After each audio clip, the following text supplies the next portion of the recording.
I'm Nathan Ponchard, this is Chasing Cars, and this is the Polestar 4, which is the third model in Polestar's Australian lineup after the Polestar 2 and the Polestar 3. And even though it's called the 4, it actually sits in between the other two Polestars.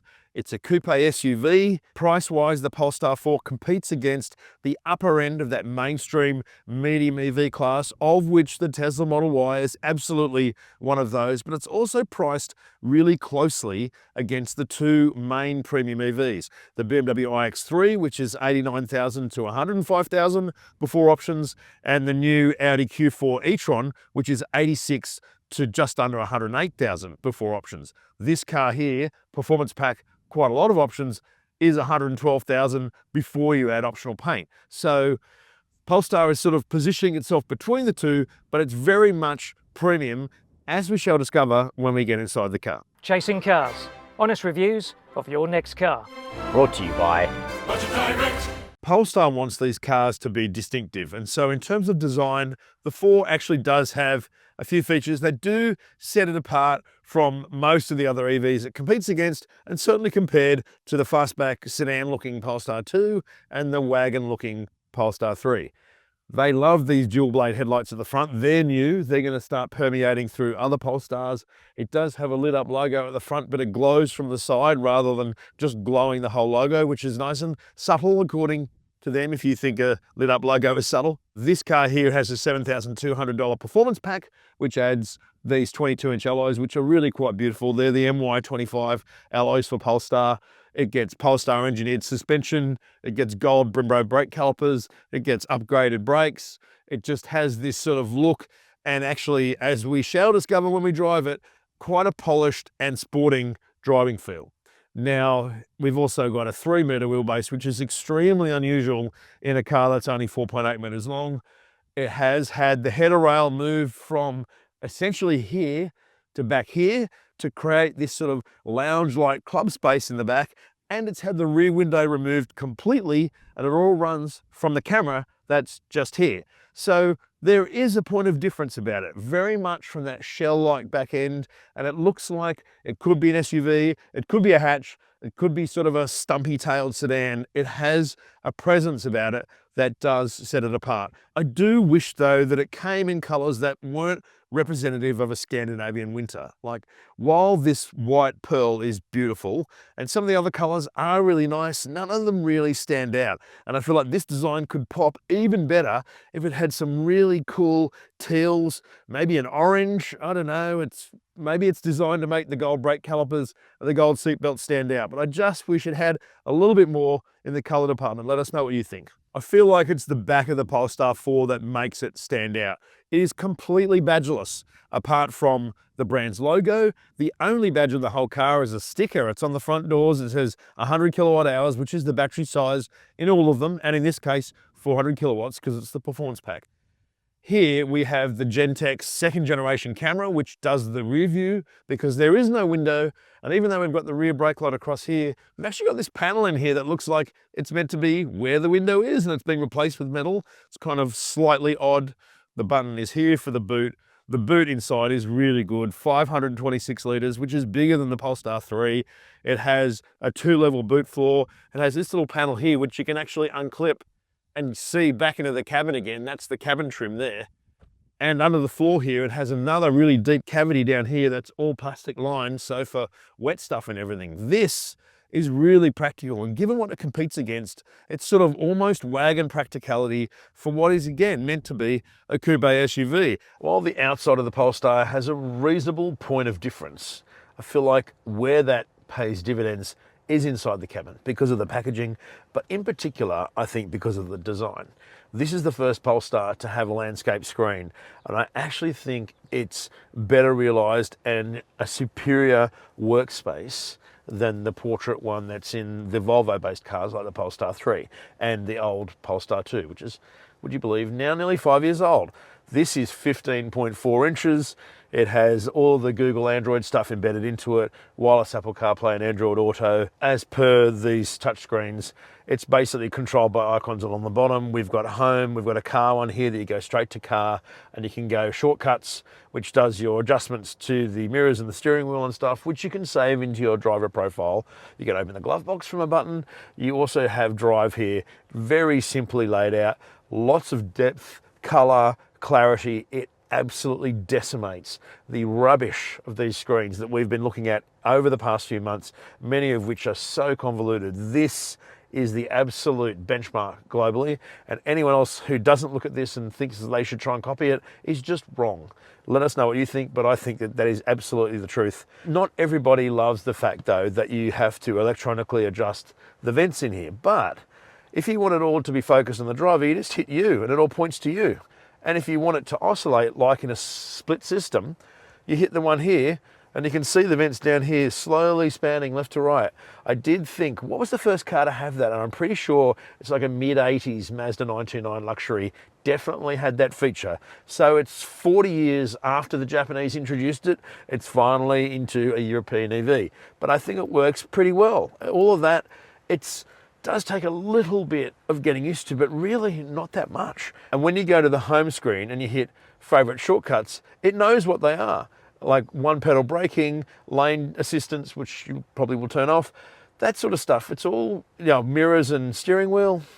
It just learns what you like and it brings that stuff to the front the more you use it. So it's kind of an operating system that isn't just impenetrable and one size fits all. Now, this car includes an $8,000 plus pack, which I think everybody should add to this Polestar 4. It brings so many extra features, which I can't name all right now, but the highlights of that include the Harman Kardon stereo, which isn't as amazing as the Bowers and Wilkins in a Polestar 3, but then this also costs tens of thousands of dollars less than that vehicle. So that is still really good. It has the LED headlights, electric seats. Those sort of things are interesting and worthwhile. I love the fact, though, that this car has a color called Mist, which is a little bit difficult to see in this light, but this color here is a very light, sort of almost sage green, light blue. It's just a really interesting, earthy kind of color. And the upholstery is called Tech Knit. It's this tailored knit that is made out of 100% recycled PET bottles. And so the scourge of the world, which is currently polluting all of our oceans, becomes this really lovely, beautifully textured and patterned seat trim, which is cloth. It's not vinyl like we've been dealing with all the time, although this is all vinyl, but that's nice because it's not what you're sitting on. That said, the door trims, the matte pockets down the bottom, are kind of emaciated. They've got a little indent for a drink, but the only drink that's going to fit in there is a PET bottle. Like, are they trying to perpetuate use of PET bottles so that they can make the trim from the bottles that people are dumping? That's not how circularity works, and it just seems a little bit silly to me. This vodka-looking water bottle has to lie completely flat, like side on. So that's just silly. Here in the center here, we've just got one major physical dial, and it's the volume. I may accidentally have gone to change gears with it a few times because we're all used to those as well. That's on the steering column, but this is the volume and pause for the stereo. We've got a wireless charger here. We've got two USB-C chargers in this modest pocket underneath the armrest. I love this metal finish here. This opens to reveal two cup holders here, but that is just beautiful. Underneath is a really big tray here, little tray part at the front.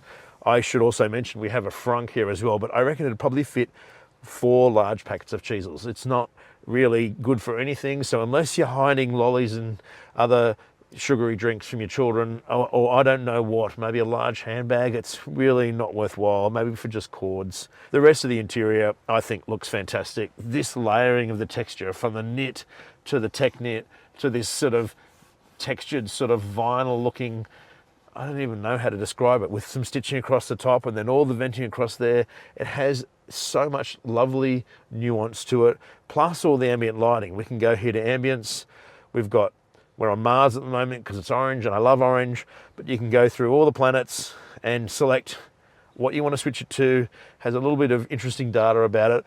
all in that Unica 77 font that I absolutely love, that Polestar uses. I just think that this interior alone makes this car and elevates it beyond pretty much all of its competitors, apart from those door bins. It's in the back seat though, where the Polestar 4 shows its best assets. This is absolutely the star of the show of this vehicle, because I'm sitting behind myself here, even with that seat automatically moving itself back so I can get out, which is a feature I hate, and we've turned it off here. This is my driving position.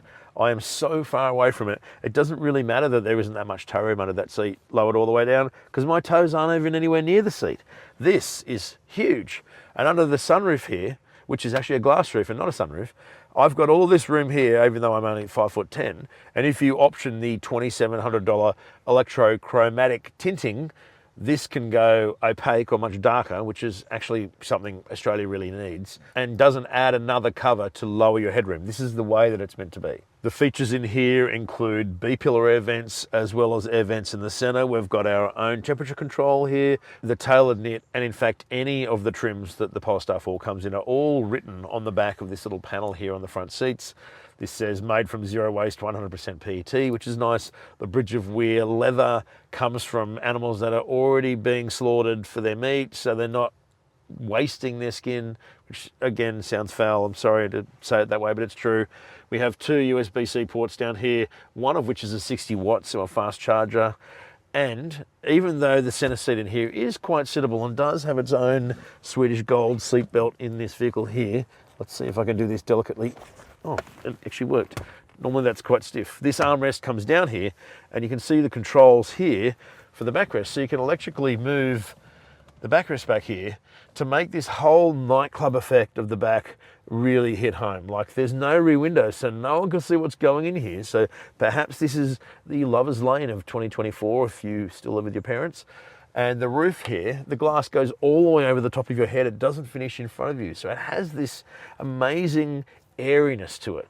Plus that moving of the header rail back to sort of behind the rear occupants' heads instead of somewhere above them like a regular coupe SUV, i.e. one that was a wagon and has been made into a coupe, gives this that sort of slightly hunchback look, but also all of this vast cabin space. Now, there's two cup holders in the top of that there.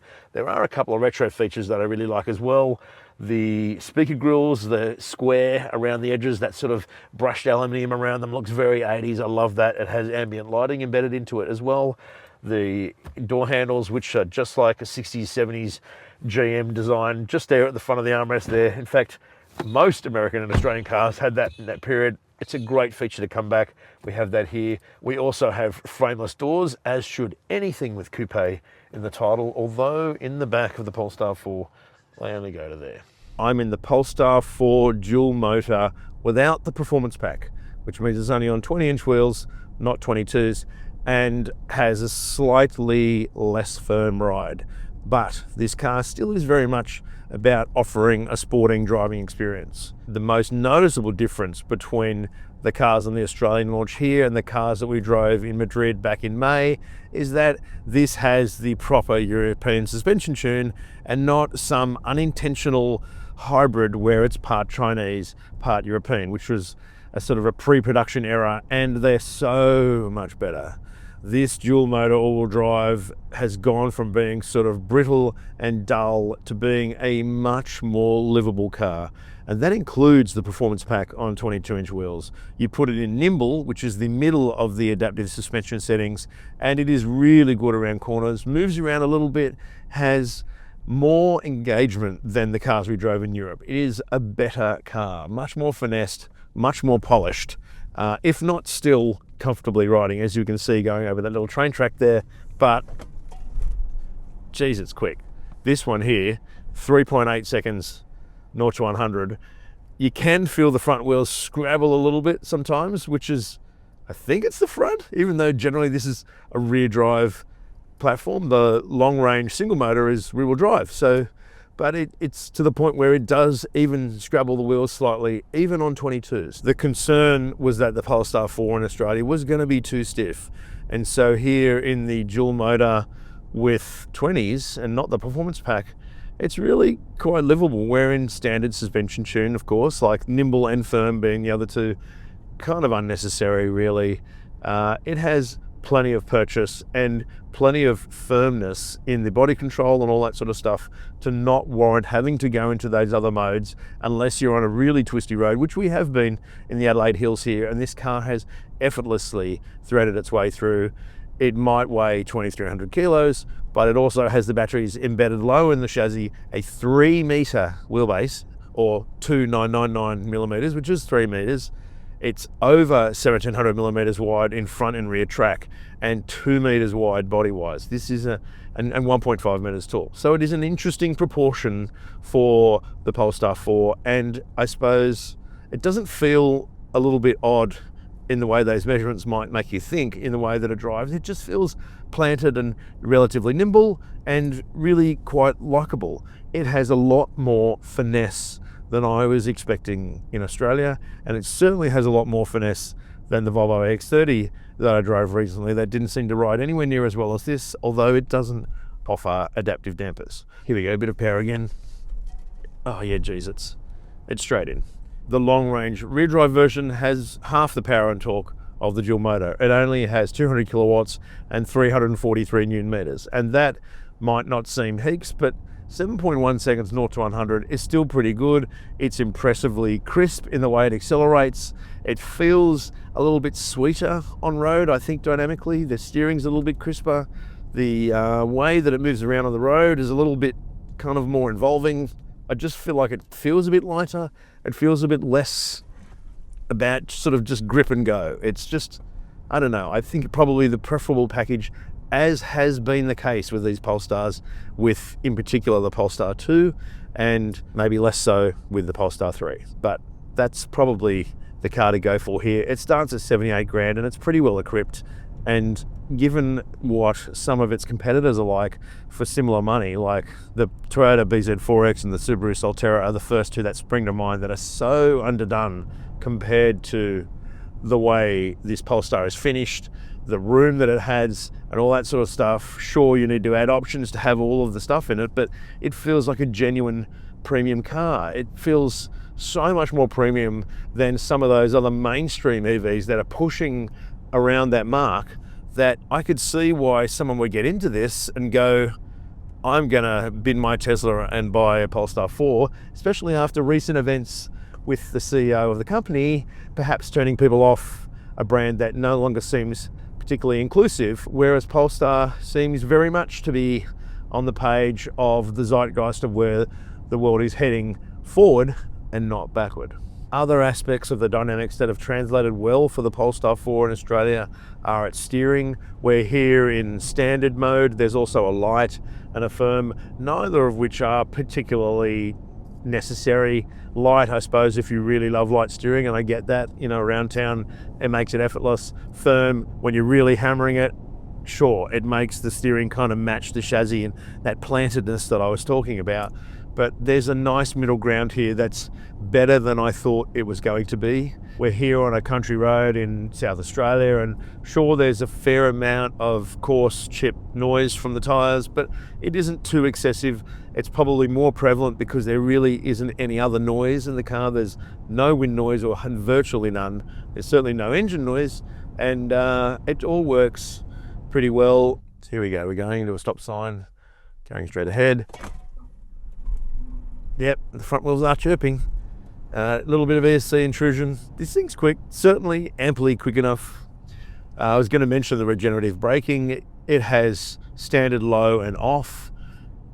I don't think that the standard is quite as strong as many people might like it to be. At lower speeds, it seems to work with more insistence than it does the faster that you go.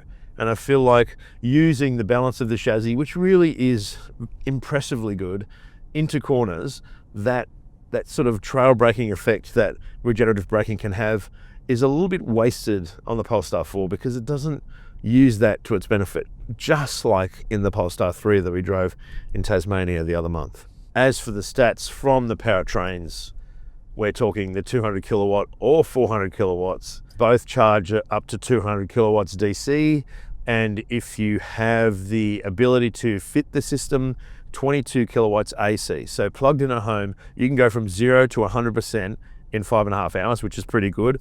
And plugged into an ultra fast charger, you can go from 10 to 80% in 30 minutes, which is also pretty good because this is not an 800 volt car. The Polestar 4 safety systems are, as you would expect, relatively well tuned and comprehensive. You just hit the car icon here if you need to adjust them. You go to assist, and then we've got pilot assist options, speed warning, blind spot information, driver alert, lane keeping aid. It's all there, on or off, easy to do. The lane keeping aid's pretty subtle. The driver alert probably a little bit more insistent than it needs to be, especially given the fact that the main control interface here is this 15.4-inch landscape touchscreen. So that's there, and looking straight ahead is there. It's kind of inevitable that it's going to go off at some point. In terms of delineating the Polestar 4, it's nowhere near as expensive as a Polestar 3. So this vehicle starts at $78,500. A Polestar 3 starts at $118,000. So there's a huge difference there. And there is a difference in the way that they feel. This is a less polished and sophisticated car dynamically. It certainly doesn't feel as expensive, but it also doesn't feel cheap, as you might expect from its Geely platform underpinnings and the SCA platform and that sort of stuff. It's actually better than I thought it was going to be, but it doesn't have that luxe of the big wagon-shaped SUV. That said, there are a lot of other EVs that this vehicle competes against in that pricing category that don't offer anywhere near the ride polish that they should, but the Kia EV6 is the benchmark for this, and the Polestar 4 to me still doesn't achieve that ride levelness, that body control, and that driver involvement and sophistication in its handling that the EV6 offers in its Australian suspension tune. So there is more work to do, but it is way better than the car we drove in Spain in May. As for deciding between the two dual motor versions, the standard dual motor on 20s that we're driving now and the performance pack version on 22s, I'd actually choose the performance pack. Neither of them are about ride quality. Neither of them are about being super cushy. And so I think the performance pack's slightly tighter suspension, a bit better grip, a bit better dynamic focus, much sexier wheels, yellow seat belts instead of black like these, just has a specialness about it. And it actually has a focus that, unlike the Polestar 3, which is already really sporty without the performance pack, I think it kind of ties the Polestar 4 together a little bit better in this case. So it's either full performance pack or base rear drive with a couple of nice bits of trim. They're the two ones to buy if you're trying not to buy a Tesla. The more familiar I become with the Polestar 4, the more I realize that it actually does bring something different to the table. It is significantly more sophisticated and premium inside than all of those other mainstream EVs that are nudging towards $100,000. But it's also not a traditional wagon like an iX3, and arguably better value price-wise than a Q4 E-tron, which also just kind of looks like a regular wagon. This doesn't look like anything else. It just looks like a Polestar, and that's probably a good thing. Now, I thought that the performance pack might have been a step too far for Australia, but with the full European suspension tune, this vehicle here, as $112,000 not on road, is not a cheap car. But it also brings a lot of performance and luxury and looks to the table, although I wouldn't choose it in white. That said, at $78.5 grand for the rear drive single motor version, 7.1 seconds 0 to 100 is still fine. Its dynamics are actually nice and crisp and nuanced. It's actually a really pleasant car to drive, although the ride still isn't as good as it should be, and that also applies to this as well. But it definitely is something different in that EV market, and its charging is competitive, its range is competitive, 620 kilometers WLTP for the base car, 590 for this. That's good. And so if you buy into the brand's sustainability ethos and you actually think that Polestar brings something different design-wise, then this is a really good option. It's a more premium car than the mainstream competitors it's competing against, approaching 100K, like the Mustang Mach-E and the Tesla Model Y. Yet I think it offers a little bit better value than some of those other premium brands, BMW, Audi, Mercedes-Benz, that are over 100K, where this is the fully equipped version for sort of 112. And so, yeah, it's a good car. and I like it. Let us know what you think. Do you view Polestar as a premium brand? Do you think that it's an even more luxe Volvo? What do you think about its sporting focus? Where does it sit against a BMW and an Audi? Would you buy this over a Tesla Model Y? Probably the main question. Or what do you think about chasing cars? Thanks for watching.